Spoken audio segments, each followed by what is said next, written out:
Cette semaine dans Hockey les Ducs, on fait le point sur le championnat de Ligue Magnus. Et puis on va voir que les Ducs sont prêts au combat. Ils se sont entraînés pour. C'est parti pour la dernière ligne droite avant les playoffs. Après 3 semaines sans compétition, les Ducs retrouvent le championnat samedi soir. Rouen avant Épinal, puis Morzine.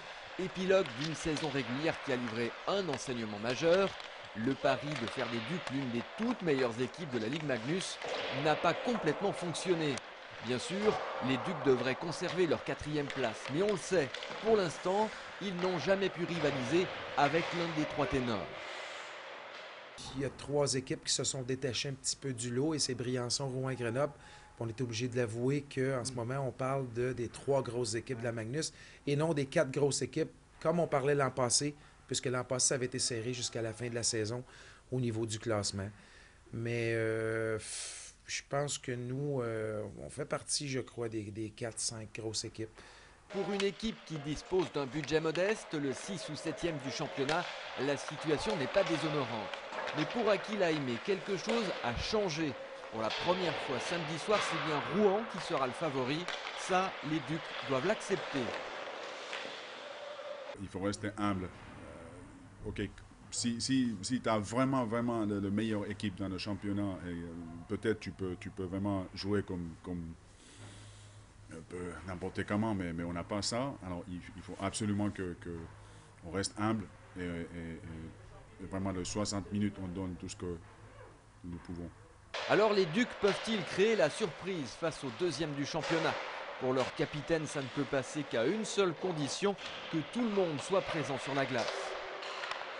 On a travaillé dans ce sens-là, on a parlé dans ce sens-là, puis on sait que les playoffs arrivent, donc il faut l'être. Ceux qui ne le seront pas, on va le voir. Comme on dit souvent dans les playoffs qui arrivent, on sépare les hommes des enfants. Donc c'est quelque chose qui s'en vient à grands pas, donc on ne peut pas manquer notre coup. Personne ne peut manquer son coup individuellement, en tout cas, sur le restant de la saison. Ben, là, c'est sûr, on s'est entraîné fort physiquement. Là. C'est sûr que là, si on n'est pas prêt là physiquement, on ne sera jamais. Non, c'est sûr que là, on est vraiment prêt pour cet affrontement-là. Puis c'est sûr que là, on veut prouver aussi dans la Ligue qu'il faut qu'on soit respecté. Angers-Rouen, c'est le choc de la reprise. Le match se jouera samedi soir à 18h30. Samedi, jour de la Saint-Valentin. Et on peut s'attendre à ce que les joueurs ne s'offrent pas des roses sur la glace.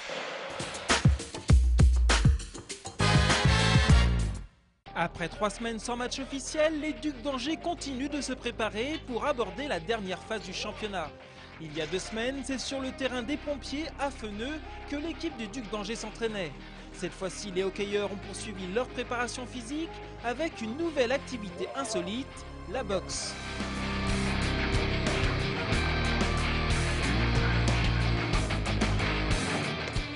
Ça change vraiment. On a resté dans la patinoire maintenant presque 6 mois, alors il faut changer un peu l'endroit. Et je crois que c'est aussi a fait quelque chose de différent, totalement différent que notre sport.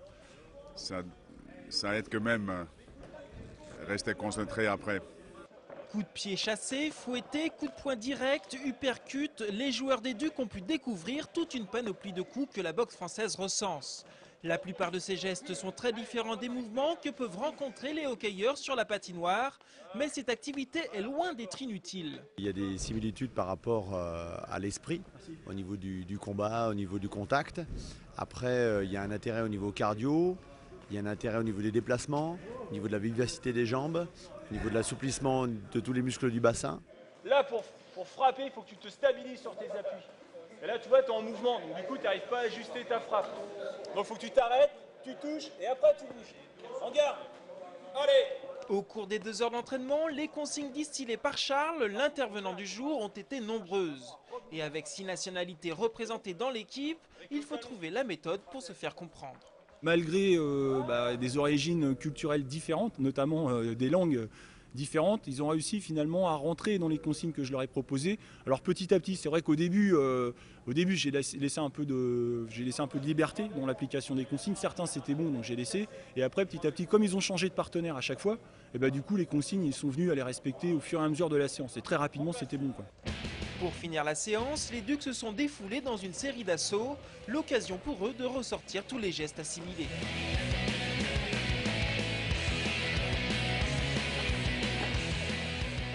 Moi, ça fait longtemps que je me suis pas senti aussi bien après un entraînement. Puis surtout, mentalement, c'est très bien quelquefois juste changer la domaine. Puis c'est ça, je pense qu'on a très bien réussi aujourd'hui.